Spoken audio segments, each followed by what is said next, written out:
ഓ hi സുഹൃത്തുക്കളെ, നമസ്കാരം. അപ്പോഴേ ഞാൻ ഇന്ന് വന്നതേ നമ്മുടെ ഇപ്പോൾ ഈ യൂട്യൂബർമാരുണ്ടല്ലോ, അതായത് ഈ റിയാക്ഷൻ വീഡിയോ അല്ലെങ്കിൽ എല്ലാ തരത്തിലുള്ള യൂട്യൂബർമാരിപ്പോൾ നമ്മുടെ രേണുസുതിയെ പലതരത്തിലും ഇപ്പോൾ കണ്ടം മറിഞ്ഞൊക്കെ വിറ്റ് തിന്നാൻ തുടങ്ങിയിട്ടുണ്ട്. അപ്പോൾ അത് ആദ്യം നെഗറ്റീവ് പറഞ്ഞുകൊണ്ടിരുന്നവരൊക്കെ ഇനിയിപ്പോൾ പോസിറ്റീവായിട്ട് അടിച്ച് നമുക്ക് രേണുസുതി ഒരു സ്ഥിരം കണ്ടന്റ് ആക്കി നമുക്ക് വിറ്റ് തിന്നണമെന്നുള്ള ഒരു ആഗ്രഹത്തിലൊക്കെ ഇങ്ങനെ ഇരിക്കുകയാണ് കേട്ടോ. അപ്പോൾ കുറച്ച് പേര് വീഡിയോ ചെയ്യാത്തവരുണ്ട്, അത് അവർ കംപ്ലീറ്റ് നിർത്തിയിട്ടില്ല. അപ്പോൾ വീണ്ടും അവർ വേണ്ടി വന്നാൽ ചെയ്യുന്നൊക്കെ ഉള്ള ഇതിലാക്കി നിൽക്കുക. അപ്പോൾ ഈ രേണുവിനെ വിറ്റ് തിന്നുന്ന കുറേ നായിൻ്റെ മക്കൾക്ക് വേണ്ടിയിട്ട് നമ്മുടെ ഒരു പെങ്ങളുട്ടി പറയുന്ന കാര്യങ്ങൾ കേട്ടാൽ എന്താ?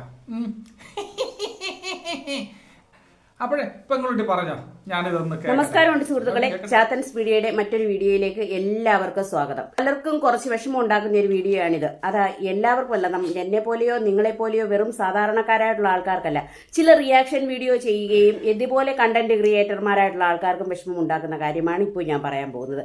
അവർക്കൊന്നും പിന്നെ നാണം കെട്ടവന്റെ കോത്തിലൊരു അരയാലി വിളിച്ചാൽ അതും തണലെന്നും പറഞ്ഞ് കൊണ്ടു നടക്കുന്നവരായതുകൊണ്ട് അവർക്കത് വിഷമമാവോ ഇല്ലയോ ഒന്നും എനിക്കറിഞ്ഞൂടെ. എങ്കിലും എനിക്ക് പറയാനുള്ളത് ഞാൻ ആരുടെ മുഖത്ത് നോക്കിയാലും പറയും. പണ്ടവരുടെ ഒരു സ്ഥിരം കണ്ടന്റ് ആയിരുന്നു നമ്മുടെ രേണുസുതി എന്ന് പറയുന്നത്. മരിച്ചുപോയ കലാകാരൻ സുധിയുടെ ഭാര്യയാണല്ലോ രേണുസുതി. രേണുസുതിയെ അറിയാത്തവരായിട്ട് ആരും കേരളക്കരയിൽ ഉണ്ടാവില്ല. പക്ഷെ അന്ന് അവർ ചെയ്യുന്ന ഓരോ റീൽസുകളും നോക്കിയിട്ട് അവരുടെ ചുണ്ട് കണ്ടു, അവരുടെ നെഞ്ച് കണ്ടു, അവരുടെ പുക്കിള് കണ്ടു, പിന്നെ അവർ മറ്റേത് കാണിച്ചു, മറിച്ചേത് കാണിച്ചു, അത് കാണിച്ചു, ഇത് കാണിച്ചു എന്ന് പറഞ്ഞ് ദിവസേന അരി മേടിക്കാൻ വേണ്ടിയിട്ട് അവരെ അങ്ങ് കഴുമരത്തിലോട്ട് കയറ്റിവിടുന്ന അണ്ണന്മാരും ചേച്ചിമാരും ധാരാളം ഉണ്ടായിരുന്നു. എന്നാൽ കഴിഞ്ഞ കുറച്ച് ദിവസങ്ങൾക്ക് മുമ്പ്, അതായത് 2-3 ദിവസത്തിന് മുമ്പ് അവര് സോഷ്യൽ മീഡിയ വഴി പറഞ്ഞു അവർ രോഗബാധിതയാണെന്നും ക്യാൻസർ പേഷ്യന്റ് ആണെന്നും. അതോടുകൂടി അന്ന് റീൽസുകളും അന്ന് നിരന്തരം റിയാക്ഷൻ വീഡിയോകളും ഒക്കെ ചെയ്തിരുന്നവർ കുറെ നേരം വന്ന് അങ്ങും ഇങ്ങും എത്താത്ത കുറെ ന്യായീകരണങ്ങളൊക്കെ നിരത്തി വന്നതും നമ്മൾ കണ്ടതാണ്. അതോടുകൂടി അവസാനിച്ചു. ഇനിയെങ്കിലും ആ കുട്ടിക്ക് സ്വസ്ഥമായിട്ട് ആ ചികിത്സിക്കുന്ന കാലയളവിലെങ്കിലും ഒരു മനസ്സിനൊരു സമാധാനം ഉണ്ടാവുമെന്നാണ് ഞാൻ വിചാരിച്ചിരുന്നത്, അല്ലെങ്കിൽ എന്നെ പോലെയുള്ള ആൾക്കാർ വിചാരിച്ചിരുന്നത്. പക്ഷേ അവിടെയും അവർക്ക് മനസ്സമാധാനം നൽകില്ല. രേണുസുതി പോയാൽ പോട്ട്, എന്നാൽ ഇന്നലെ വരെ അവള് തിരിഞ്ഞു നോക്കാതിരുന്ന മോൻ, അല്ലെങ്കിൽ അവക്കുള്ള അപരാധം കൊണ്ട് സഹികെട്ട മോൻ എന്നും പറഞ്ഞ് വാഴ്ത്തപ്പെട്ടവനായി കൊണ്ടു നടന്നിരുന്ന കിച്ചുവിനെ ഇന്ന് താണ്ടൊരു താഴ്ത്തപ്പെട്ടവനാക്കിയിരിക്കുകയാണ് നമ്മുടെ സോഷ്യൽ മീഡിയ. വീണ്ടും രേണുവിനെ തിരിഞ്ഞു നോക്കാത്ത കിച്ചു, രേണുവിന് വേണ്ടി കഷ്ടപ്പെടാൻ പോകുന്ന കിച്ചു, അങ്ങനെ പല പല തലക്കെട്ടുകളും ഹെഡിങ്ങുകളോടും കൂടി വന്നിരിക്കുകയാണ് നമ്മുടെ മാമ അണ്ണന്മാരും ചേച്ചിമാരും ഒക്കെ. ഇവരെ കുറിച്ച് എനിക്ക് പറയാൻ ഒന്നേ ഉള്ളൂ, ലജ്ജാവഹം. ഇലനക്കിപ്പട്ടിയുടെ ചിറുനക്കിപ്പട്ടികളെ, നിനക്കൊക്കെ ജീവിക്കാൻ വേറൊരു നിവൃത്തിയുമില്ലെങ്കിൽ ഫുട്പാത്തിൽ ചെന്ന് തോർത്ത് വിരിച്ചിട്ട് തെണ്ടി തിന്നടോ. കാരണം ജീവിക്കാൻ വേണ്ടി കഷ്ടപ്പെട്ട് അവളാൽ കഴിയുന്ന പ്രവൃത്തി, അവൾക്ക് ഭയങ്കരമായ ആകാരവിടുവോ ആരോഗ്യമോ ഒന്നുമില്ലാതിരുന്നിട്ട് പോലും അവളെ കൊണ്ട് സാധിക്കുന്ന ഒരു ചെറിയ ജോലികൾ ചെയ്ത് ഈ സമൂഹത്തിൽ പിടിച്ചു നിൽക്കാൻ വേണ്ടി വളരെയധികം കഷ്ടപ്പെട്ട ഒരു പെൺകുട്ടിയാണ് രേണുസുതി. അപ്പോൾ അവളുടെ പ്രായം തൊട്ട് ശരീരം തൊട്ട് അവൾ ചെയ്യുന്ന ഓരോ പ്രവൃത്തിയിലും കുറ്റങ്ങൾ കണ്ടെത്തി അതിനെ വിറ്റ് കാശാക്കി ഇന്നലെ വരെ പുട്ടടിച്ച് കുടുംബം നോക്കിക്കൊണ്ടിരുന്ന നാറികളെ, നിനക്കൊക്കെ ഇനി ജീവിക്കാൻ ആ കുട്ടിയുടെ രോഗം വേണമോ, അല്ലെങ്കിൽ ആ കുട്ടിയുടെ കുടുംബത്തിലുള്ള ബാക്കിയുള്ളതിനെയും കൂടെ ഇനി നിനക്കൊക്കെ വളമാക്കി ജീവിക്കണമോ? എങ്കിൽ നീയൊക്കെ ഒരു കാര്യം ചെയ്തോ, പോയി തെണ്ടിക്കോടാ. നിന്നെ കുറിച്ചൊക്കെ എനിക്ക് അതേ പറയാനുള്ളൂ. കാരണം ഇനി കുറച്ച് ദിവസമെങ്കിലും അതൊന്ന് ചികിത്സയ്ക്ക് പോകുന്ന സമയമെങ്കിലും അതിനൊരു മനസമാധാനം കൊടുത്തുകളാ.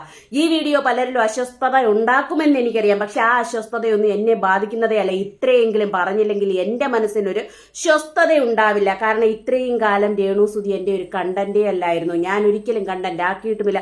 പക്ഷെ ഇനിയും ഞാൻ ഈ രേണുവിനെ കുറിച്ച് പറഞ്ഞില്ല എന്നുണ്ടെങ്കിൽ അതെന്റെ മനസ്സിനൊരു അസ്വസ്ഥതയാവുമെന്നുള്ളത് കൊണ്ടാണ് ഞാൻ ഈ വീഡിയോ ചെയ്യുന്നത്. അപ്പൊ ഇനി വീഡിയോ ചെയ്യുന്ന ഏതവനെ കിട്ടിയാലും അവന്മാരെ എടുത്തോണ്ട് വെച്ച് നിന്റെയൊക്കെ ഫോട്ടോ സഹിതം വെച്ച് നിന്നെയൊക്കെ അലക്കി ഞാൻ സോഷ്യൽ മീഡിയയിലൂടെ വെളുപ്പിക്കും.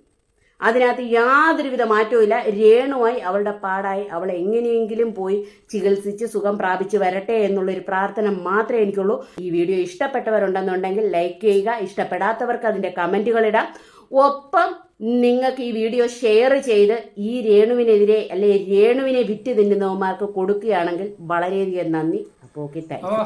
കേട്ടല്ലോ, അതായത് ഞാൻ ഇടയ്ക്കിടയ്ക്ക് ഇവരുടെ വീഡിയോസ് കാണാറുണ്ട്. നല്ല അവതരണമാണ്. പിന്നെ എന്ത് കാര്യമുണ്ടെങ്കിലും അത് കാര്യം കൃത്യമായിട്ട് പറയാൻ കഴിവുള്ള ഒരാളാണ് കേട്ടോ. കൊട്ടാരക്കരയാണ്. ചാത്തസ് മീഡിയ എന്നാണ് ചാനലിൻ്റെ പേര്. അപ്പോൾ മകളെ പറഞ്ഞതുപോലെ ഞാനും നിങ്ങളെ അഭിപ്രായം ഇത് മാക്സിമം ജനങ്ങൾ എത്താൻ വേണ്ടിയിട്ട് ആണുണ്ടാവേ വീണ്ടും ഒന്നുകൂടെ എടുത്ത് എൻ്റെ ചാനലിൽ കൂടെ ഒക്കെ അപ്ലോഡ് ചെയ്തത് കേട്ടോ.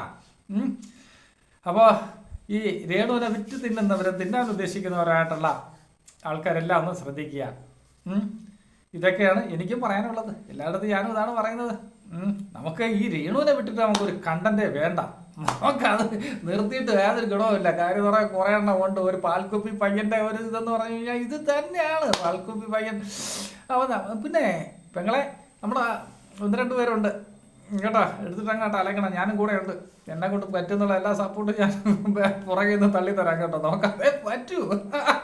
എന്തായാലും പെങ്ങളെ അടിപൊളി, നല്ല രീതിയിലുള്ള സംസാരിച്ചിട്ടുണ്ട്. നിങ്ങളുടെ അഭിപ്രായം പറഞ്ഞിട്ടുണ്ട്. അപ്പോൾ ഇതെല്ലാവരും ഒന്ന് കേൾക്കുക. ബൈ.